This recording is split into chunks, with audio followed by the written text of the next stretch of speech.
Learning to see. A baby is born with eyes that are already 65% the size of an adult's, but they aren't very sensitive to light and are restricted to seeing just shades of grey. Just a week later, babies will start to recognize red, orange, yellow, and green. By the time they're 5 months old, they can recognize all the colors of the rainbow, including blue.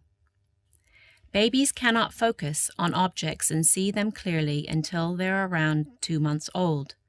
However, research shows that they still prefer their mother's face to a stranger's even before that age.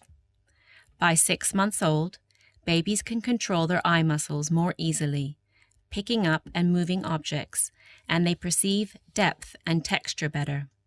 However, it's not until they're 2 years old that their vision is the same as an adult's. Unfortunately, not everyone has the sense of sight. People with vision problems have to learn new ways to see.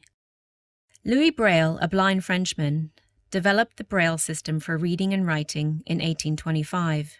It was based on a system that was developed to help Napoleon's soldiers communicate in the dark.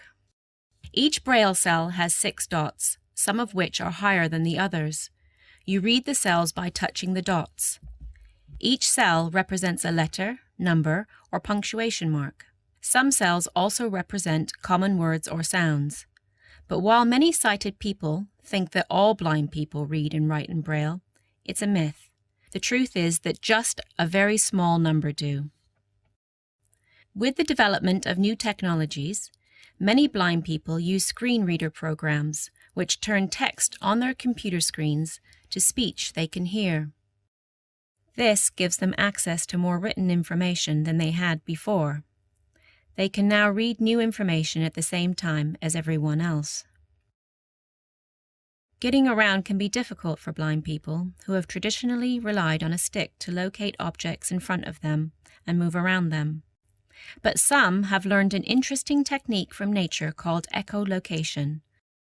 The echo of a sound they make can signal where an object is and how big it is. This allows blind people to see in the same way that bats and dolphins do.